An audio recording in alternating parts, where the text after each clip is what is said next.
ಆತ್ಮೀಯ H16 news ಅರ್ಥಾತ್ ಸೀತಾರಾಮ್ ನ್ಯೂಸದ ವೀಕ್ಷಕರೇ, ನಾನು ನಿಮ್ಮವ ಎಂ ಆಯುಧ ಮಲ್ಲಪ್ಪ ಜೊತೆ ಅವರು. ತಾವು ಈಗ ಸುದ್ದಿಗಳ ಲೋಕಕ್ಕೆ ಎಂಟ್ರಿ ಹೊಡಿತಾ ಇದ್ದೀರಿ. ಈ ಸುದ್ದಿಗಳನ್ನು ಪ್ರತಿಯೊಂದು ನೋಡೋ ಜೊತೆಗೆ ನಿಮ್ಮ ಅಭಿಪ್ರಾಯಗಳನ್ನು ಹಚ್ತಾ ಇರಿ. ಯಾಕಂದರೆ ಈ ಸುದ್ದಿಗಳು ನಿಮಗಾಗಿ, ನಿಮ್ಮ ಬದುಕಿಗಾಗಿ, ನಿಮ್ಮ ವೈಚಾರಿಕೆಗಾಗಿ, ನಿಮ್ಮ ತಿಳುವಳಿಕೆಗಾಗಿಯೂ ನಿಮಗೂ ಗೊತ್ತು. ಜೊತೆಗೆ ನಮಗೂ ನಿಮ್ಮೊಂದಿಗೆ ಇದೊಂದು ಮಾತಾಡುವಂಥ ಜೊತೆಗೆ ಸುದ್ದಿಗಳನ್ನು ಬಿಡುವಂಥ ಕೆಲಸ. ಈ ಕೆಲಸದಲ್ಲಿ ನಾವು ನಿಮ್ಮೊಂದಿಗಿದ್ದೀವಿ ಅಂತ ಹೇಳ್ತಾ ನೋಡ್ತಾ ಇರಿ ಸುದ್ದಿಗಳನ್ನು. ಈ ತಾಲೂಕಲ್ಲಿ, ಈ ಜಿಲ್ಲೆಯಲ್ಲಿ, ಈ ರಾಜ್ಯದಲ್ಲಿ ಇಂಥ ಘಟನೆ ಮರುಕಳಿಸಬಾರ್ದು. ನಿನ್ನೆ ಏನಾದರೂ ಅವಳು ಅಂತ ವಿಚಾರ ಗೊತ್ತಾಗದೆ ಹೋಗಿದ್ದಿದ್ರೆ ಇವತ್ತು ಬೇಲೂರು ಈ ಸ್ಥಿತಿಗೆ ಇರ್ತಾ ಇರಲಿಲ್ಲ. ಇವತ್ತು ನಾವು ಬೇರೆ ರೀತಿ ದೃಶ್ಯ ನೋಡ್ಬೇಕಾಗ್ತಿತ್ತು. ಅವಳು ಹಿಂದೂ ಆಗಿರ್ಬೋದು, ಮುಸ್ಲಿಮ್ಸ್ ಆಗಿರ್ಬೋದು, ಯಾರೇ ಆಗಿರ್ಬೋದು, ಏನೇ ಆಗಿರ್ಬೋದು, ಅವಳನ್ನ ಕೂಡಲೇ ಬಂಧಿಸಬೇಕು, ಶಿಕ್ಷೆಗೆ ಒಳಪಡಿಸಬೇಕು ಅಂತ ಹೇಳಿ ನಾನು ಕೇಳ್ತಾ ಇದ್ದೀನಿ. ಇನ್ನು ಮುಂದೆ ಈ ತಾಲೂಕಲ್ಲಿ ಇಂಥ ಘಟನೆ ನಡೀಬಾರ್ದು. ಯಾಕೆ ಅಂದ್ರೆ ನಮ್ಗೆ ಇನ್ನೊಂದು ವಿಚಾರ, ತುಂಬಾ ಬೇಜಾರು ವಿಷಯ ಅಂದ್ರೆ ನಮ್ಮ ಕಾನೂನು ವ್ಯವಸ್ಥೆ ಈ ಜಿಲ್ಲೆಯಲ್ಲಿ ತುಂಬಾ ತಪ್ಪಿದೆ. ಮೊದಲು ಈ SP ಅನ್ನ ನಮ್ಗೆ ಚೇಂಜ್ ಮಾಡ್ಕೊಡ್ಬೇಕು. ಯಾಕೆ ಅಂದ್ರೆ CC ಕ್ಯಾಮೆರಾಗಳು, ಅಲ್ಲಿ ಭದ್ರತೆ ವ್ಯವಸ್ಥೆಗಳು, ಪ್ರತಿಯೊಂದು ಸ್ಟೇಷನ್ ಇದೆ. ಆ ಸ್ಟೇಷನ್ ಮುಂದೆ ದೇವಸ್ಥಾನ ಇರೋಂಥದ್ದು. ಯಾಕೆ ಅಂತಂದ್ರೆ ಪೊಲೀಸ್ ಇಲಾಖೆ ತುಂಬಾ ಹದಗೆಟ್ಟಿದೆ. ಈ ಜಿಲ್ಲೆಯಲ್ಲಿ SP ನ ಕೂಡಲೇ ವರ್ಗಾವಣೆ ಮಾಡಬೇಕು. ನಮ್ಮ SP ಕಚೇರಿ ಮುಂದ್ಗಡೆನೆ ಪೊಲೀಸ್ ಒಬ್ರು ಹೆಂಗಿನ ಕೊಲೆ ಮಾಡ್ತಾರೆ ಅಂದ್ರೆ ಅವತ್ತೇ ಸರ್ಕಾರ SP ನ ವರ್ಗಾವಣೆ ಮಾಡ್ಬೇಕಲ್ವಾ? ವರ್ಗಾವಣೆ ಮಾಡಿಲ್ಲ. ಕಾರಣ ಏನು?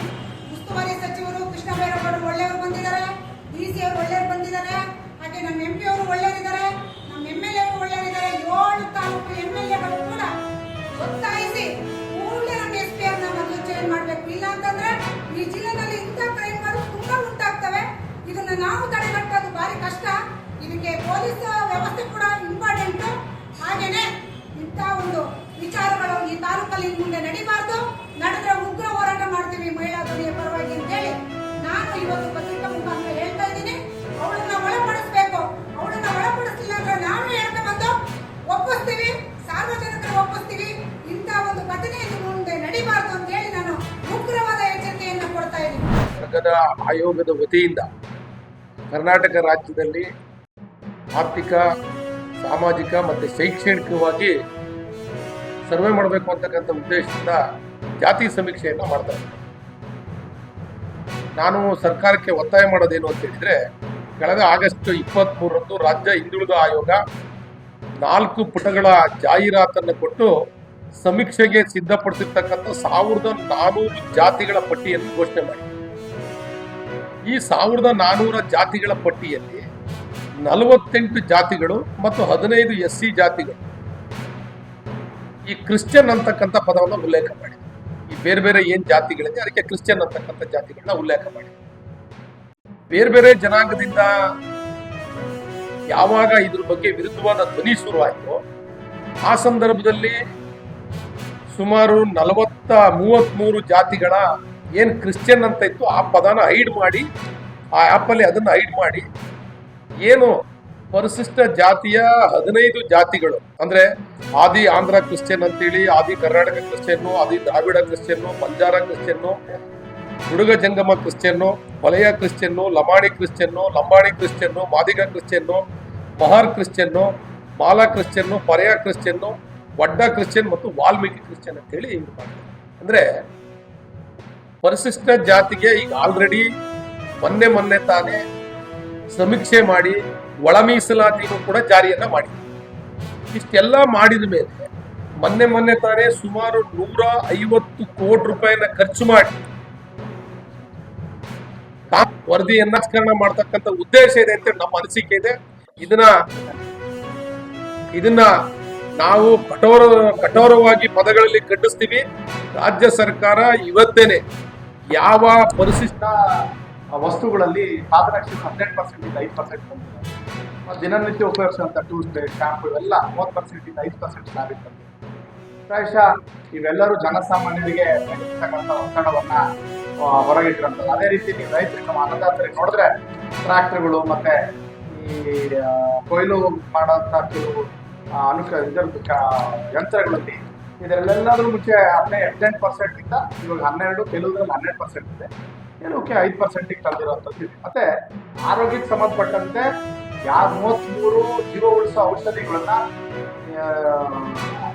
ರೌಂಡ್ ಆಫ್ ಮಾಡಿ ಅದನ್ನ 12% ಇಂದ 0% ತಂದಿರುವಂಥದ್ದು. ಅಂದ್ರೆ ಜೀವಕ್ಕೆ ಬೇಕಾಗಿರುವಂಥ ಜೀವ ಉಳಿಸುವಂಥ ಔಷಧಿಗಳೇನು ಎಲ್ಲದನ್ನು 0% ತಂದಿರುವಂಥದ್ದು. ಆ ಥರ ಇನ್ನು ಮತ್ತೆ ವೈಯಕ್ತಿಕ ವಿಮೆ ಏನು ತಗೊಳ್ತಾ ಇದ್ರು ಅದರಲ್ಲಿ 10% ಇಂದ 0 ತಂದಿದ್ರು.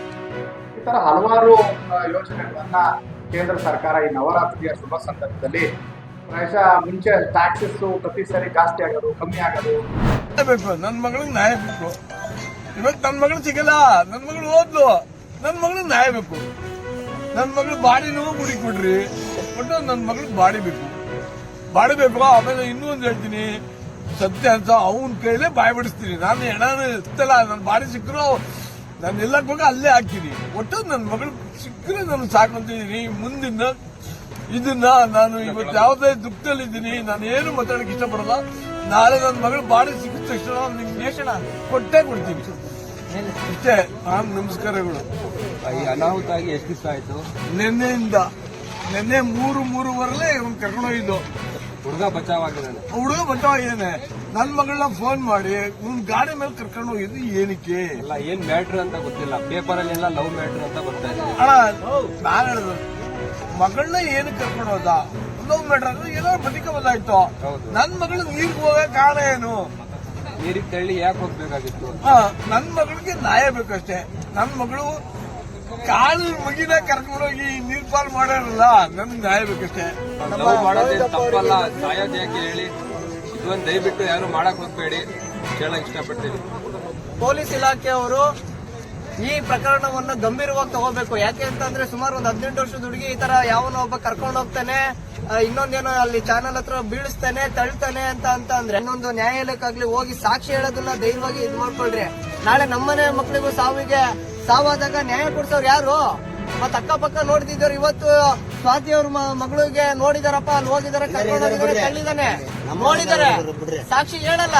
ಆದ್ರೆ ಮುಂದೊಂದ್ ದಿವಸ ಅವ್ರ ಮನೇಲಿ ಹೋದಾಗ ಇವ್ರು ಯಾರು ನೋಡಿದಾಗ ನನ್ನ ಮಗಳು ಸಾವಿಗೆ ಇವ್ರು ಯಾರು ಬಂದು ನನಗೆ ಹೇಳಿಲ್ಲ. ಆತ್ಮೀಯರೇ, ಎಲ್ಲ ಸುದ್ದಿಗಳನ್ನು ನೋಡಿದ್ರಲ್ಲ, ಏನು ಅನಿಸ್ತು ನಿಮಗೆ?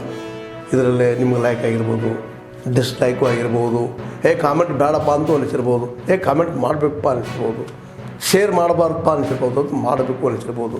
ಏನಾದರೂ ಆಗಲಿ ಶೇರ್ ಮಾಡ್ತಾಯಿರಿ, ಈ ನ್ಯೂಸ್ಗಳನ್ನ ಹಂಚ್ತಾ ಇರಿ, ಜೊತೆಗೆ ಇದಕ್ಕೆ ಸಬ್ಸ್ಕ್ರೈಬ್ ಆಗ್ತಾಯಿರಿ ಅಂತ ಹೇಳ್ತಾ H16 ನ್ಯೂಸ್ ಅರ್ಥಾತ್ ಹೇ ಸೀತಾರಾಮ್, ಇದು ಸತ್ಯದ ಕೈಗೆ ನಡಿ. ವಂದನೆಗಳು.